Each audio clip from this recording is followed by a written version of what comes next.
Let's now move on and talk about the critical discourse analysis of reality television.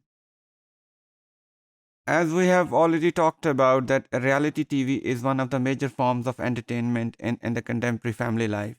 And despite various objections against this form of TV, uh, its viewership is increasing every day. So it shows its popularity, and in that way, it might and may possibly affect the opinion making process among people. Therefore, its discourse uh, can be an ideal discourse or text for analysis through critical discourse analysis.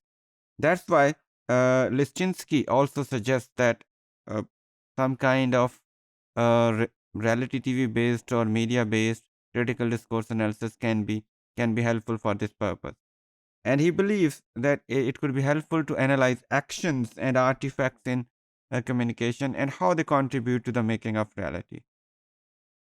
Further, he argues that this kind of analysis should involve the analysis of social actors and their actions, how various social actors are represented in reality TV, and how that representation is framed for the camera, what kind of strategies are used to highlight a certain point of view. And because even in reality TV, camera is not covering everything about social actors. It might be focusing on certain social actors more than others. If you just recall the reality TV shows you might have watched, uh, you would see that certain actors or performers in those shows would obviously get more attention of the audience if audience is involved in a reality show, or of the judges in which are a part of most of reality shows, or maybe the camera work may be focused on certain actors. So this shows that there can be some kind of framing in these uh, uh, reality TV shows, and such framing can be an ideal way to analyze the representation of various social actors and their actions.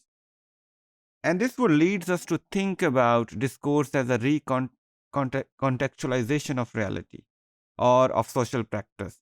How social practice, what is happening around us, is being transformed into some kind of TV show or discourse practice. So, how discourse is generated through it. This would involve, as I said a while ago, recontextualization of the practice. How a certain reality, actual reality, is being reframed for the public to create a certain entertainment or other effect. Well, a particular program might project certain social practices at the cost of others, and the production process therefore necessarily entails making choices about how to represent or present that practice. This is what I've been talking about so far, that these social practices are framed to be represented in a certain way, and they may not look as natural as they are presented to be. जिस तरह हमें दिखाया जाता है कि ये reality है, ये शायद उतनी रियलिटी होती नहीं है रियलिटी टीवीज़ में। और बहुत से जो क्रिटिक्स हैं रियलिटी टीवी के, they always talk about it, that we get only fabricated reality, and that reality sometimes takes us away from reality. So this is what can be an ideal program for critical discourse analysis, as critical discourse analysis aims to focus on such things, to bring out the hidden realities. So therefore, these reality shows can be interesting site for analysis. In such process, when the reality is framed or reframed, certain transformations happens. There could be multiple kinds of transformation, but for your sake, some researchers have given us a few ideas about the kind of changes or transformations which happen while social practices are transformed into discourse practices through these reality TV shows. Some kind of conceptualizations or transformations are as under, for example, substitutions. Some semiotic elements are replaced by others. The images, other things are altogether changed to convey a different message.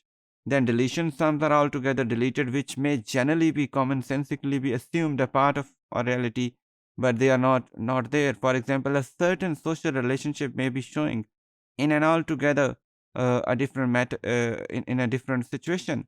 or in a different way.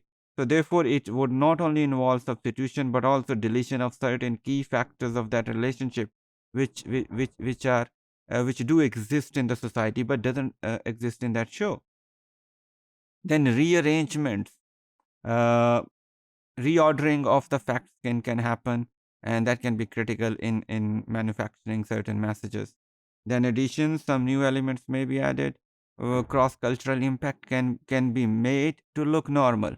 I mean, you probably in a certain social drawing room discussion, you might think a kind of infringing on your local culture, but when you watch it in a reality show in which it is being presented in a very sophisticated manner and in a commercially entertaining manner, you probably would think this is something interesting, and your opinion might change about it. This is what these reality shows are doing. They're fabricating reality in a way which makes it look beautiful to us, to if not all of us, to most of us. And then reactions participants in the shows, their subjective reactions are very important, and they are conveyed in a certain way. Again, these reactions might manufacture. These reactions may be generated on a many or very little minor thing, but on other occasions, these reactions look very neutral on very big happenings. So through these reactions, certain realities are also manufactured. Then purposes may be changed. So all these things involve recontextualization of a social practice, and also this may involve at certain stage of critical discourse analysis the evaluation of the social practice. And as I said earlier, subjective reactions of the participants can be one way to affect the reactions of the people, to affect the evaluations of the people. And that's how opinion making is gathered in public these days. All right. So, for this kind of analysis, in order to make it rich and purposeful, some kind of multimodal analysis is important. Not only the words or text should be analyzed, but other angles, framing, media representation should also be looked into.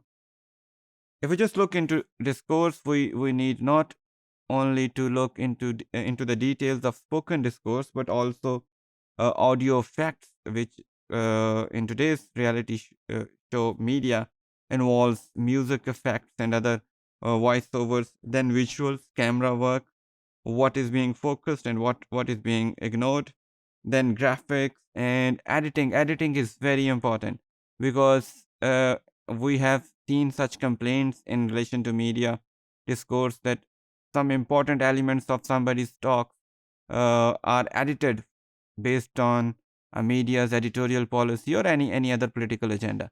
So editing can be in certain cases can important part of the critical discourse analysis of a reality show discourse.